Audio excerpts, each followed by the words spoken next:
What's up, everybody? Welcome back to the Formula America podcast. We're your hosts, Kurt and Dylan. And Formula One is finally back. We just finished the first race of the second half of the season. And which, if you didn't watch, you didn't miss anything. Yeah. I was going to say, I'm not going to lie. It wasn't very exciting. No, it was pretty awful. My boy won his second race, so happy for that. But overall, after lap 18, there was not that much that really happened. Won his second race by 22.9 seconds. That's like dominance like this is bad for the sport. Okay, this is not okay. Continue. People are going to get bored. I need the stewards to step in.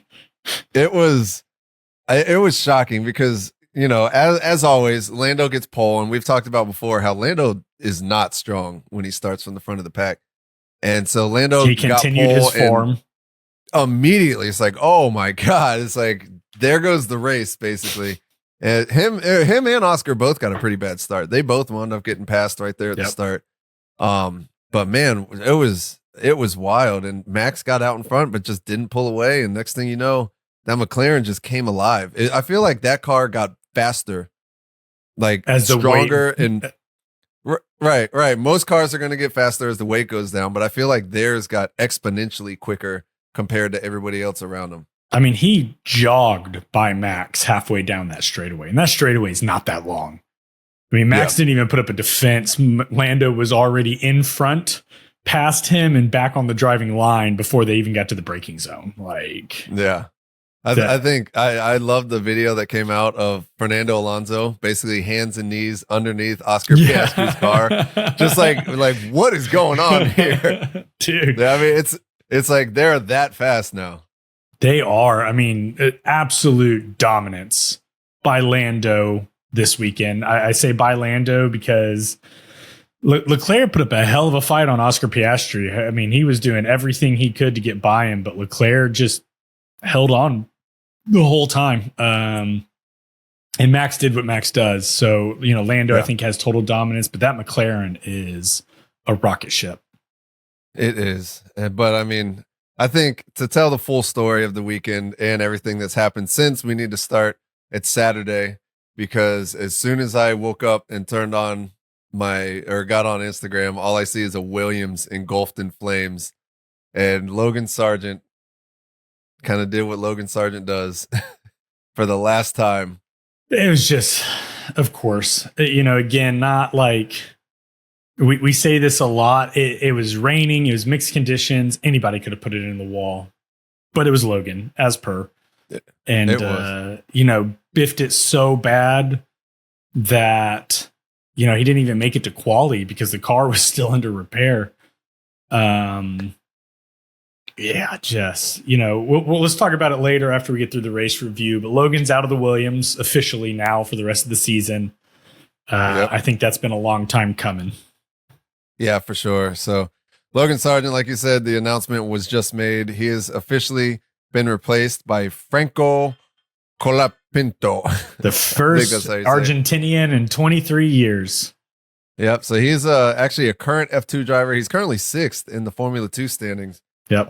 But I think he will gladly give that up to jump up to Formula 1 for the rest of the season. I wonder what's going to happen, though. What's going to happen if he gets in and performs well? I know there's, you got Stake looking for somebody. There's a couple seats. He's a Williams Academy driver. He's 21 or 22. He's not a 17-year-old. I think that's, I watched, I believe Eddie Jordan and DC's interview that they did about Kimi Antonelli going to Mercedes. And they really just talked about how young he is and how we've talked a lot about Logan Sargeant, how his first year at Williams was supposed to be a development year, wasn't supposed to count for anything, but how bad that sets your reputation if you come into the sport too young. And so I think that this might be smart on Williams's part. This kid's 21, 22 years old. He's not 17. He's got a little bit more under his belt. His multiple years. I think this is his second year in F2, not his first year. This might be a really good move for Williams, and it can't get any worse. So it can't. And I know there's been, the speculation started coming out basically immediately after Logan crashed. But the one thing that's shocking is this came out of kind of left field. I think for most people, they were looking at Liam Lawson or Mick Schumacher. And then to hear Helmut that it was Marko him, straight up released a statement saying they're talking to Williams about loaning them Liam Lawson. Like, so this guy came kind of out of left field, and I was just looking up, the Destructors Championship that Bass 24 Chevy or whatever on Reddit does. And so I was looking it up because Alex Albon was leading that for a while. Followed by Checo. Followed by Checo. And now Checo's in the lead. This is after Zandvoort. Checo's in the lead, and they're putting Logan's damages at 1.7 million, which is a lot. Yeah. He's estimating $1.7 million in damages at this race, which puts him up into second place, roughly almost $400,000 ahead of Alex Albon now. Yeah. So let's for not a team like that. Let's not give all of the love to Logie Bear though. On Saturday, also we had Alex Albon disqualified from quali. We did. And basically from what James Vowles released and others, the car was too wide on the floor by apparently a tiny amount. They said they sanded it to get it within compliance. But I thought what was interesting is they're like, used to take a tape measure across it and see how wide it is. But now they scan it, and they scan all kinds of different areas. And apparently it was within compliance. They scanned it at the factory. They scanned it when they got there. It was one specific area, which was a newer regulation to scan that area as well, that there are a couple of millimeters wide on.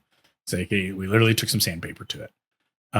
But the rules are clear. You were wider than is allowed, so disqualified, which again, just kind of usual suspects. Like, it's just like, man, come on. So the thing with Williams with me is I feel like that team's kind of falling apart now. They look so strong. They had so much promise last year. The car was getting faster. Alex was doing a good job. Logan was just kind of existing. But the team itself looked like it was running well. James Vowles kind of seemed like he was the glue that was holding everything together. Now it just feels like the cracks are starting to show all over throughout the team. Like Alex is, he's not performing as well this year.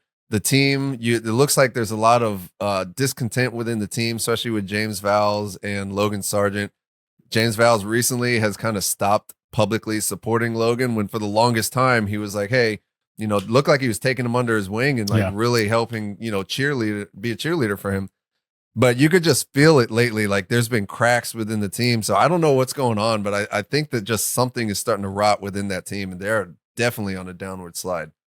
Yeah, I don't think anyone wants to see that for Williams. It's kind of one of the OGs. I don't want them to be at the back of the pack. I'd love to get them back up to the front, but yeah, I don't know. It definitely doesn't look good. I'd love to see kind of, we talked about it with Mercedes.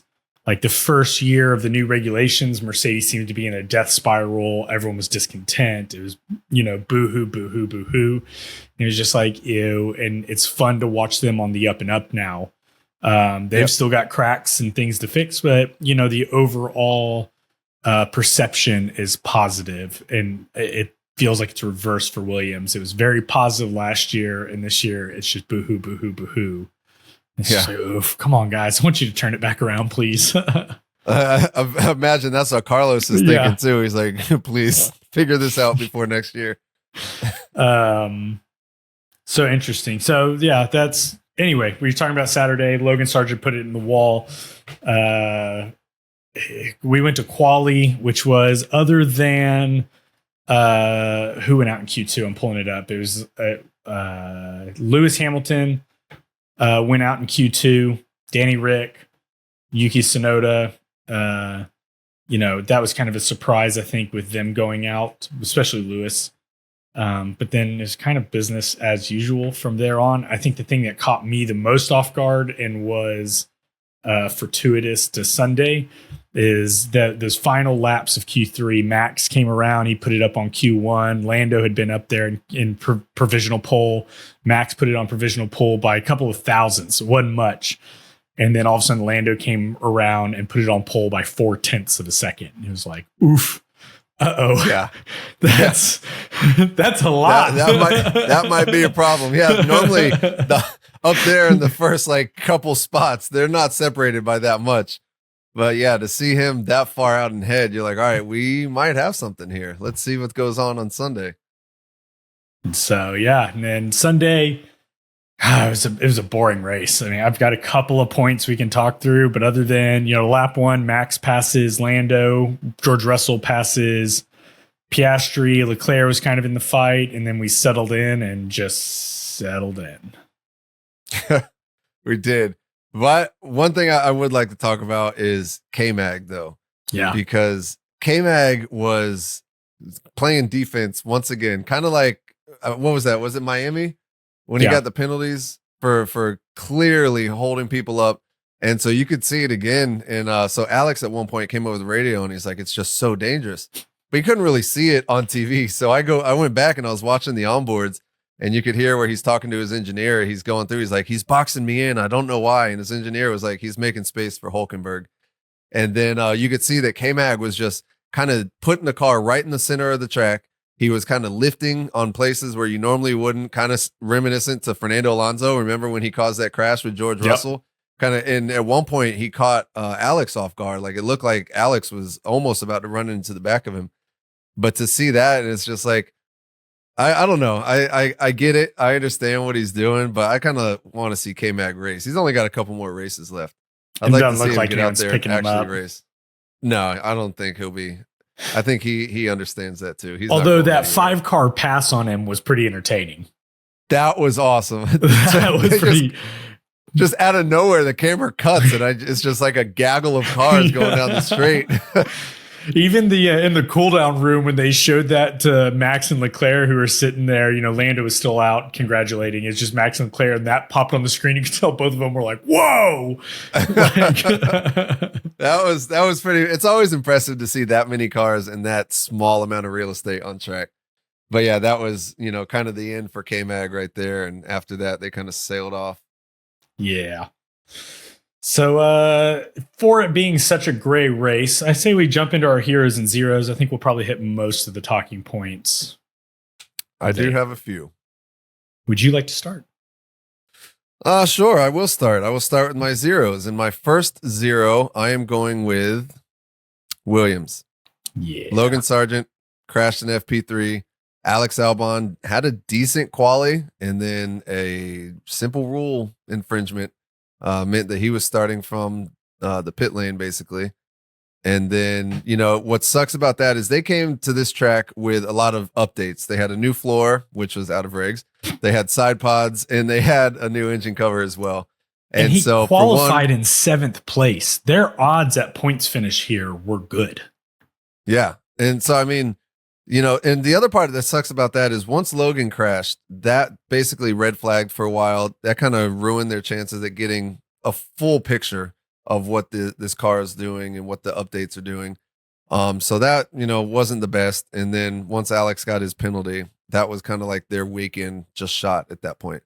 Yeah. And so for that reason, I have Williams as my first zero. My second zero, I'm getting tired. I'm getting tired of having this on here. Are you about to say Stauber? Of course, yeah. I can't justify not having them on there, especially after this weekend. They finished the race P20, P19. They were the only 2 cars on the track that got lapped twice. Yeah, they were 2 laps down. Even Bottas in an interview afterwards was saying that this is the worst weekend that the team has ever had, and it's just like that car. They were speculating that they think this might be exceptionally bad, like not the norm. Like we're bad, but we're not this bad. And so he said, like, anytime you get a crosswind, he was saying anytime you get the crosswind, it really destabilizes the car. But the problem with this is they're doing so poorly that now they're affecting Audi, in the future. I mean, nobody wants to go drive for them right now. That team is absolutely terrible. And so I can't justify not having them on there. The only highlight I think for that team was I think they had like a 2.4 second pit stop this weekend. So, I mean, good on the mechanics. They've figured out their problems. Now, if just the engineers and everybody else. Yeah, now we just got to figure out driving. It's the easy part, really. Hey, one step at a time. We'll get there. 3 more years, 4 more years. And we might have points. All right. So I have two options for my next one. I think I'm going to go with... I'll go with Mercedes. Ooh. Because this team has won 3 out of the last 4 races. This weekend, I think a lot of people were kind of... Asterisk next to 3 out of the last 4. They've been there. No, I'm thinking George Russell got DQ'd, but Lewis Hamilton picked that one up. So, you are right. So 3 out of the last 4. I think both of us had Lewis, I think, on our podium P2. prediction. Yeah, and I think a lot of people thought that Mercedes was going to come out and be quick this weekend, but it seems like that car, I think I was reading an article on it too. It seems like the window for that car is very small. Yeah. And so they have to get it dialed in perfectly. Otherwise, if once they go outside of that threshold, one way or the other, the car is just absolute trash. And I think that's what we got to see this weekend. It was kind of both of the drivers were kind of wondering what happened. So for that reason, Mercedes is my last 0. Yeah, I think that's a totally fair assessment. This whole time they've won the last 3 out of the 4, but every time you and I have both been like, is this real Mercedes form? Like, is this real? And then this happens and you're like, I don't know where to put Mercedes at. Like, and it kind of bothers me. But I think you summed it up perfectly. That window of excellency is small. And the cars this year are too close together where if you're out of your window of excellence, game over, man. Yep, for sure. So, yeah, I think that's totally fair. All right, I've got a couple of overlaps. I also had Sauber on there. What an awful showing after coming back from the summer break. Just blah. I've also got Williams on there. It's kind of hard not to double tap that one. Just unfortunate all the way around. I did not have Mercedes on there. I've been kind of struggling with my third one. There's a lot of honorable mentions, but really there just wasn't anything of real note for it's kind of a blah weekend. I mean, Kevin Magnussen could be on there. Ocon could be on there. Yuki Tsunoda down in 17th could be on there, but I don't just not a fun weekend. So I'll tell you, my alternate that I had was actually Red Bull as a whole. No, I disagree on that one, and I thought it. I think that Max Verstappen putting that car on P2 shows that Max is Max. He's definitely unhappy. Jos Verstappen released a pretty nasty comment on Christian Horner. Yeah. There's tons of speculation, but I mean, Sergio during P6, I think was a phenomenal showing for him. I think that's a good stepping block for him to continue to be in until Mexico City, when Christian Horner doesn't have to worry about the cartels taking matters into their own hands. Although Jos might be paying them anyway to do that. Who knows at this point? But, Red Bull didn't have their dominance of the weekend, but they're present. Max keeps this up. He's still going to win. They're not going to win the constructor's title, but he'll win the world championship. Yeah. So on Perez, this is actually his best finish since Miami. Yep. So I think a little bit of rest and relaxation did him well. But yeah, like you said, after this weekend, they're only 30 points ahead of McLaren. Yeah. So, I mean, that's not much. I don't think Max is in any danger right now. He's still got 70 points clear on Lando. It's going to take a lot for that to close down. If Max got second place for the rest of the year and Lando won every race and the sprint races, he would beat Max by 1 point. Okay. So I highly doubt that's going to be what happens is second place and Lando wins all of them. His front row starts suck and strategy's still up in the air. But Max DNF's a race, and that's going to cut that down substantially. Yeah. So it's going to, I'm not going to put Red Bull on a 0 yet, though. Now, the interesting part is going to be if Lando loses this championship by 7 points or less. Then yeah, you're like, oh, I told you so. Yep. So let's go over to heroes. I've got Norris on the top step. All the obvious reasons. Flawless weekend. Great job. Won it by 23 seconds. Yeah. Good job, Lando. I want to call out Leclerc, who I think was equally surprised to be on the podium. Like in all the interviews, he was like, I don't know what to say. I wasn't prepped for this. We weren't expected to be here. I'm pretty happy with this, actually. And Leclerc had a great drive. I think he had 5 minutes of screen time, but he had a great drive. Did a good job. Managed his tires, kept Piastri, who's clearly in a faster car, back there and got a podium. Good job. Yep, that was impressive. And lastly, Pierre Gasly. What a great race. Yep. Held off Fernando Alonso. He was in the mix, fighting with Lewis for a while. I mean, that we all know that Alpine's not fast right now. He got ninth place. Had some great fights, did some great racing. Total kudos to Gasly. Yeah, good for him. Esteban Ocon's down there in 15th, probably closer to where that car should be, somewhere on the back half of the field. But yeah, Gasly did a decent job. So those are mine.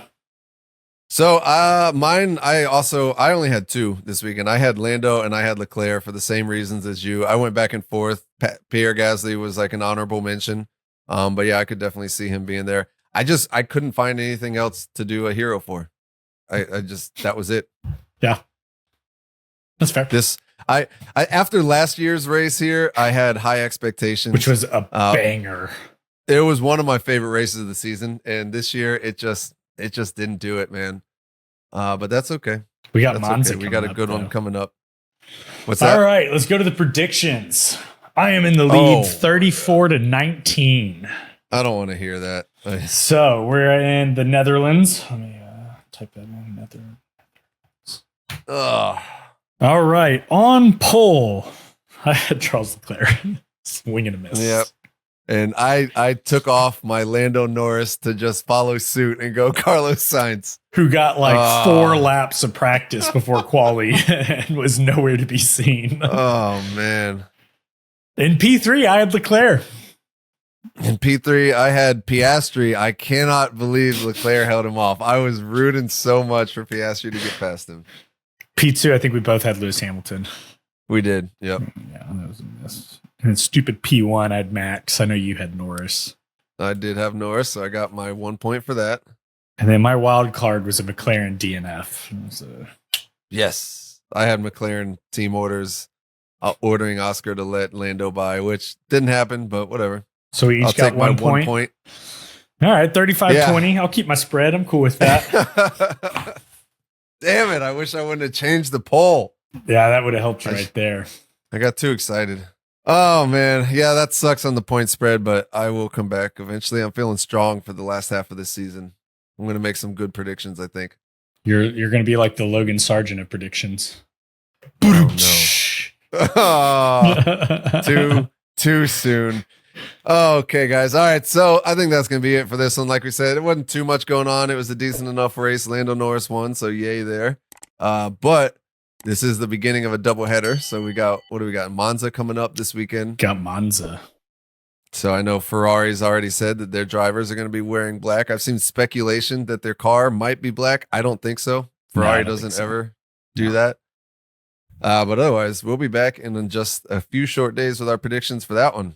You remember when Mercedes did the black race suits and Bottas was complaining the whole time about how hot they were? Yeah, I do. Stop complaining. It looks cool.